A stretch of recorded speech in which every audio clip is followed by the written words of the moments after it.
एक elderly couple America गए काम से, उनका जॉब से ट्रांसफर हुआ। तो पहले दिन हस्बैंड निकले काम के लिए गाड़ी लेकर के।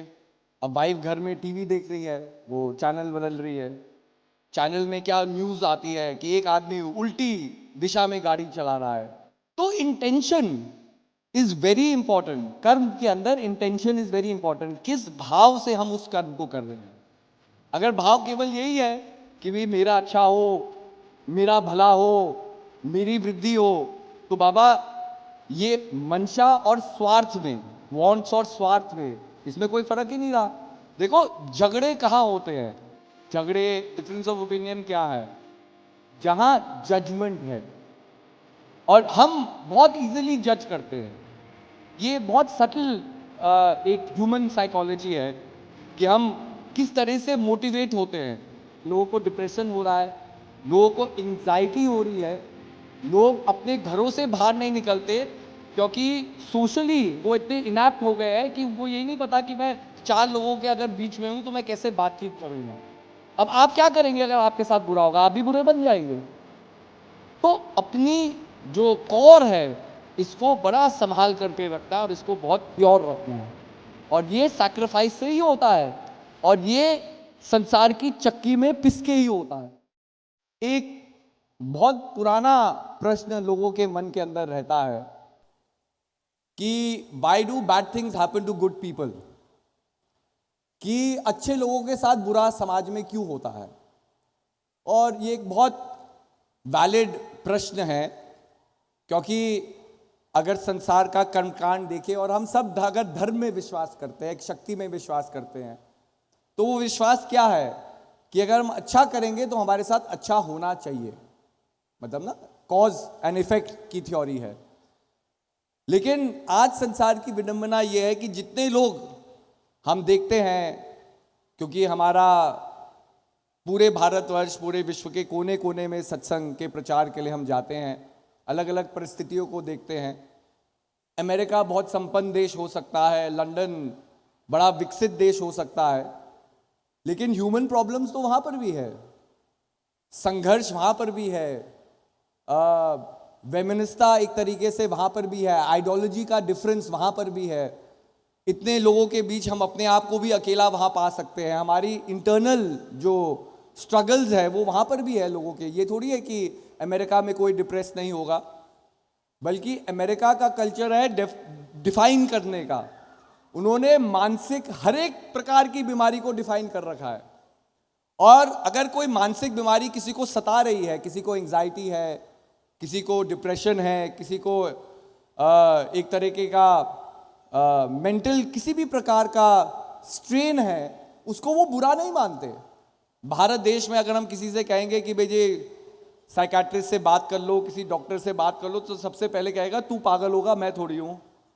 हम सप्रेस कर देते हैं अपनी प्रॉब्लम्स को, एक्सेप्टेंस नहीं है।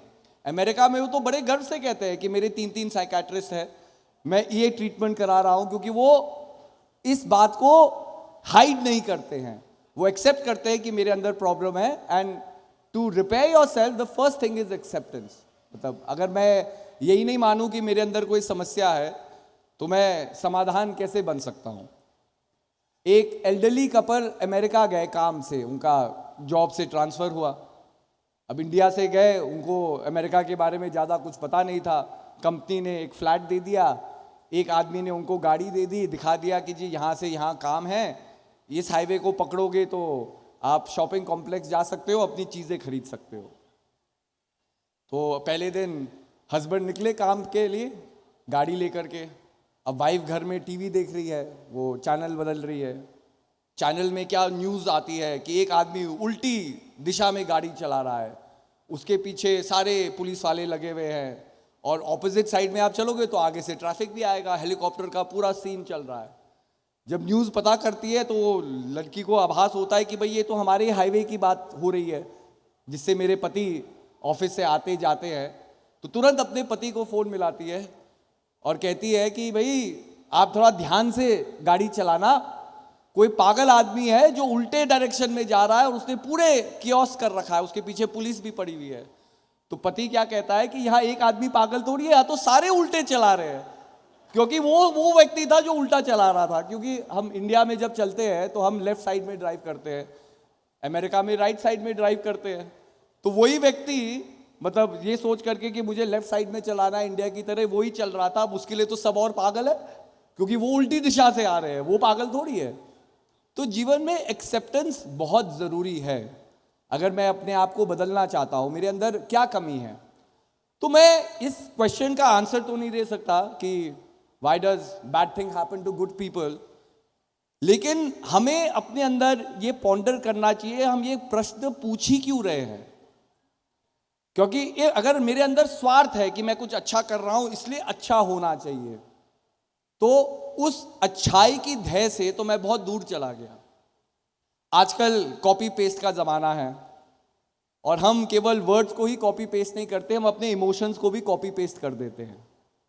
तो क्या है, हम भी इमोशंस को बहुत इजीली ट्रांसफर करते हैं, और हम क्या चाहते हैं कि भाई जिस रेजोनेंस में मैं हूं, संसार भी उसी रेजोनेंस में रहे।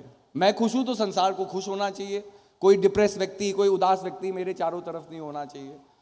और अगर मैं दुखी हूं तो मैं किसी को हंसता हुआ देख नहीं सकता। वो मतलब उसकी हैप्पीनेस मैं कैसे बेयर करूं, मेरे जीवन में कितने दुख हैं। तो इंटेंशन इज वेरी इंपॉर्टेंट। कर्म के अंदर इंटेंशन इज वेरी इंपॉर्टेंट। किस भाव से हम उस कर्म को कर रहे हैं। अगर भाव केवल यही है कि भाई मेरा अच्छा हो, मेरा भला हो, मेरी वृद्धि हो, तो बाबा ये मंशा और स्वार्थ में, वांट्स और स्वार्थ में, इसमें कोई फर्क ही नहीं रहा। हमारी सारी इच्छा एक स्वार्थ से जनरेट हो रही है, एक स्वार्थ के भाव से जनरेट हो रही है। इसलिए जब ये लोग पूछते हैं कि भाई हम तो बहुत अच्छे हैं, हमारे साथ बुरा क्यों हो रहा है, तो बात तो आप अपने आप को आप अच्छे हैं, वो तो आप अपनी डेफिनेशन में डिफाइन कर रहे हैं ना। हो सकता है मैं अपने लिए अच्छा हूं, लेकिन जिसके साथ रह रहा हूं उसके लिए बहुत बुरा हूं। अब इसके बारे में भी मैं आपको समझाता हूं। आप सोचोगे भाई ये कैसे हो सकता है, अच्छा आदमी तो अच्छा ही होना चाहिए। एक बहुत एल्डरली कपल थे, उनको 55 इयर्स ऑफ मैरिज हो गए थे। वो डाइवोर्स के लिए फाइल करते हैं, वाइफ डाइवोर्स के लिए फाइल करती है कि अब मैं तरह से बुढ़े ही हो गए, वो मैं इस बुढ़े जी के साथ अब नहीं रह सकती। अब जज भी देखता है कि भाई आपने 55 साल एक दूसरे के साथ बिता लिए, मतलब कोई डाइवोर्स होना होता, लड़ाई, कितने लड़ाई झगड़े हो गए होंगे, मतलब आपके, तब आपने साथ नहीं छोड़ा। अब क्या बात है, किस रीजन क्या है कि आप डाइवोर्स करना चाहते हैं। तो वाइफ कहती है ये मुझे मेंटल टॉर्चर करते हैं। अब वो जज भी हैरान हो गया कि भाई मेंटल टॉर्चर इस उम्र में मतलब कैसे हो सकता है, आप तो इतने साल आपने शादी की, एक दूसरे से प्यार किया। कहते नहीं नहीं, ये मुझे मेंटल टॉर्चर कैसे करते हैं कि ये पहले मुझे सुना देते हैं जो सुनाना होता है, और जब मेरी बारी आती है बोलने की, अपने कान की मशीन को ऑफ कर देते हैं। तो ये मेरा मेंटल टॉर्चर है। तो कहने का अभिप्राय क्या है कि मैं तो बहुत अच्छी तरह से जी रहा हूं, काश ये मशीन हमारे पास भी होती। या ये सिद्धि होती कि भाई वॉल्यूम को ऑन ऑफ कर दो, कितना जीवन सुकून में बीतता। देखो झगड़े कहां होते हैं, झगड़े, डिफरेंस ऑफ ओपिनियन क्या है, जहां जजमेंट है, और हम बहुत इजीली जज करते हैं। ये बहुत सटल एक ह्यूमन साइकोलॉजी है कि हम किस तरह से मोटिवेट होते हैं। मेरा सबसे मनपसंद रंग मान लो लाल है, मान लो मैं किसी व्यक्ति को मिला, उसने भी लाल टी शर्ट पहनी है, तो मैं वैलिडेशन ढूंढूंगा। मेरा जजमेंट क्या है, अरे बहुत अच्छा व्यक्ति है, देखो ये भी, इसका भी फेवरेट कलर रेड है। उस व्यक्ति के बारे में मैं जानता नहीं हूं, लेकिन केवल मुझे एक सिमिलैरिटी लग रही है उसके और मेरे बीच, तो मैंने उसे अच्छा मान लिया। हो सकता है वो बहुत बुरा व्यक्ति हो सकता है कल वो मुझे ठगे, लेकिन क्योंकि हम सिमिलैरिटी देखते हैं, अरे ये मेरी तरह बात कर रहा है, मेरी तरह, सिमिलैरिटी को देख रहे हैं, पर जजमेंट तुरंत हमारा जा रहा है। ऐसे ही आप देख लीजिए सोशल बिहेवियर, सोशल इंटरैक्शन, जिस तरह से हम लोगों से मिलते हैं, हम वैलिडेशन चाह रहे हैं, लेकिन जजमेंट हमारे अंदर पहले ही हो रहा है जो वैलिडेशन चाहता है। मैंने इसे हेलो बोला, ये भी मुझे हेलो कहे। आप में से बहुत से लोग हैं, एक जमाने में रहते थे जब हम एक्चुअल फ्रेंड्स बनाते थे, नॉट वर्चुअल फ्रेंड्स। मतलब वो होते थे, फिजिकल बॉडी थी उनकी। उनसे हम मिलते थे, उनके साथ हम खेलते थे, उनको छू सकते थे, क्योंकि सारे गेम पकड़ पकड़ाई, खो खो के कोई फिजिकल टच से ही होते थे। अब आपके फेसबुक में 500, 600, 1000 फ्रेंड्स होंगे, 2000 फ्रेंड्स भी होंगे, उनसे कितनी लड़ाइयाँ लड़ते हो क्योंकि उन्होंने आपकी पोस्ट को लाइक नहीं किया है? आपने कोई चीज़ कमेंट की, उसके ऊपर उनका पॉजिटिव कमेंट नहीं आया। तो कैसे हम वैलिडेशन में, पहले हम ह्यूमन वैलिडेशन चाहते थे, अब ऑनलाइन वैलिडेशन चाह रहे हैं।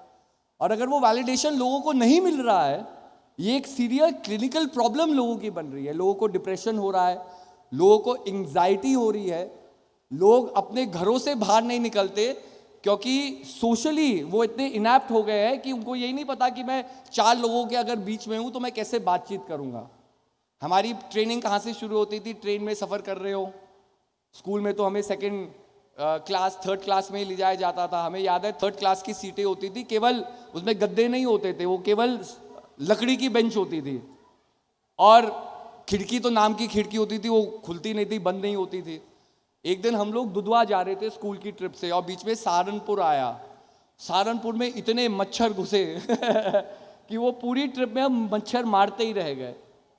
तो उस सिचुएशन में हम लोगों का क्या ट्रेनिंग थी? आप पड़ोसी से बात कर रहे हैं, अंकल आंटी अपना खाना शेयर कर रहे हैं, लोग पराठे एक दूसरे, मतलब जिसके पास खाना नहीं है, हम बच्चे थे हमारे पास खाना नहीं है, कोई हमें खाना खिला रहा है। ये ह्यूमन इंटरेक्शन था।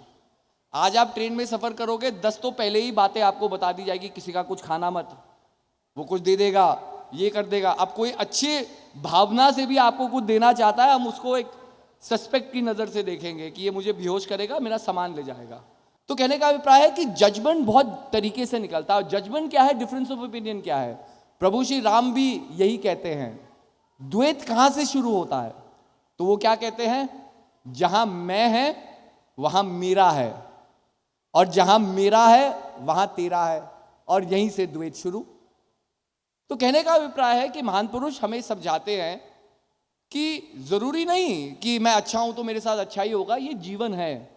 किसी दूर दार्शनिक से जब पूछा गया कि भाई what is the meaning of life and the objective of life, तो उसने बड़ी सिंपली आंसर किया, life objective is to live. जीवन का सार है जीने में, और जीते जीते आपको हंसना भी होगा, आपको रोना भी होगा, आपको किसी से मिलना भी होगा, किसी से बिछड़ना भी होगा। और ऐसा कोई व्यक्ति नहीं है जिसने इस दौर से या इस द्वैत के संसार से ये गुजरा नहीं है। कल आपका जॉब नहीं रहेगा, कल आपको अपनी सिक्योरिटी की चिंता होगी, कल हो सकता है आपकी बीबी आपको छोड़ के जा रही है, आपके बच्चे आपके साथ नहीं रहना चाहते। ये सब भी तो कैलामिटीज है आपके जीवन में, कैटास्ट्रोफीज है आपके जीवन में, they are waiting to explode. अब आप क्या करेंगे अगर आपके साथ बुरा होगा? आप भी बुरे बन जाएंगे।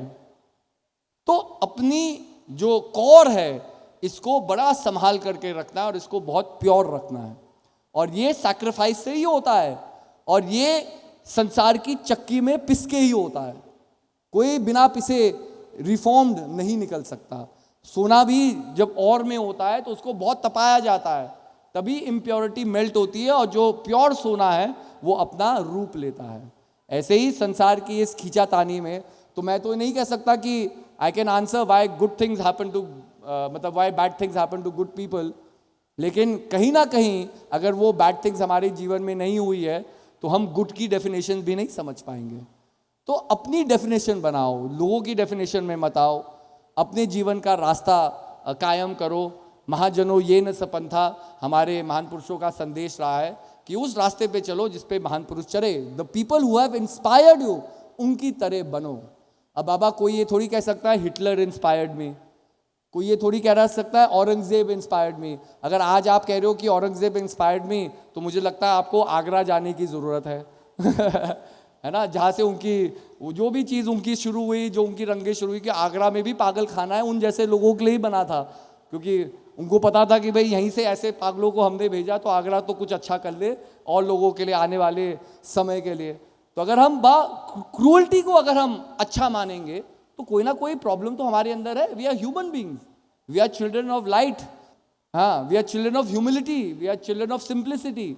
अगर यही ट्रेट्स हम अपने अंदर नहीं जागृत कर पा रहे तो ये जीने का, इस संघर्ष का, जो भी आप जीवन में आप सोच रहे हैं आप कर रहे हैं, उसका कोई औचित्य नहीं है। क्योंकि इन द एंड हम यूनिवर्स के कंपैरिजन में एक छींक भी नहीं है यूनिवर्स की। मतलब अगर यूनिवर्स एक सांस भी लेगी तो कितने हम हजारों लोग जिएंगे और मर जाएंगे उस समय में, यूनिवर्स के एक ब्रेथ में। लेकिन कितना गर्व है हमें चंद्रमा क्यों बना है? आपको शांति प्रदान करने के लिए। चंद्रमा का और कुछ काम नहीं है।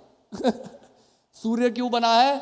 आपके ग्रहों को प्रबल करने के लिए। सूर्य का और कुछ काम नहीं है। ऊर्जा देना या प्रकाश देना सूर्य का काम नहीं है। हमने ग्रह जो बने हैं, जो सिलेस्टियल, मतलब जो सिलेस्टियल एक प्ले हो रहा है, वो हमसे परे है। जब हम पैदा भी नहीं हुए थे, मतलब इम्प्रिंट ऑफ लाइफ भी नहीं था, तब ये सिलेस्टियल बीइंग्स ही कहेंगे इन्हें, ये एग्जिस्ट कर रहे थे। सन था, मून था, अर्थ थी, मतलब अलग अलग प्लैनेट से। अब हम पता नहीं कहाँ से जन्मे, एक सिंगुलर एनिमल अमीबा से कॉम्प्लेक्स होते होते लड़ते लड़ते, भाई लड़ाई है दो की, एक से दो होने की, अभी भी लड़ रहे हैं एक दूसरे के साथ, लड़ते लड़ते लड़ते अभी भी लड़ाइयाँ हो रही है। मुझे बोलने की ज़रूरत नहीं, आप जानते हैं वर्ल्ड हिस्ट्री में। और ऐसे कभी नहीं हुआ है कि लड़ाइयाँ ख़त्म हुई है। The whole of maps conquest से ही बने हैं। देश कैसे डिवाइड हुए हैं? लड़ लड़ के ही डिवाइड हुए हैं, कोई छोटा कोई बड़ा, हर चीज़ होते होते अब हम इस मुकाम में पहुंचे हैं कि भाई ये पूरा जो ब्रह्मांड है, जब मैं पैदा भी नहीं हुआ था, जो ये है, ये ब्रह्मांड केवल मेरे लिए बना है, ये बताने के लिए कि अगले 5 साल में आपके जीवन में क्या होने वाला है। Isn't it the height of egotism? कि हम लोग ये मान रहे हैं कि जो नक्षत्र के तारे हैं हमारे लिए बने हैं। अरे हम एक हिस्सा है इस प्लैनेट के लिए, हम कोई अदापति या रूलर थोड़ी है। तो कहीं ना कहीं अगर ईगो अनकंट्रोलेबल है, हम इस संसार की सत्यता को नहीं समझ सकते। और अगर संसार की सत्यता को समझना है तो अपने अंदर की जो मिस्ट्री है उसको अनरावल करो। जो पिंड में है वो ब्रह्मांड में है, जो ब्रह्मांड में है वही पिंड में है।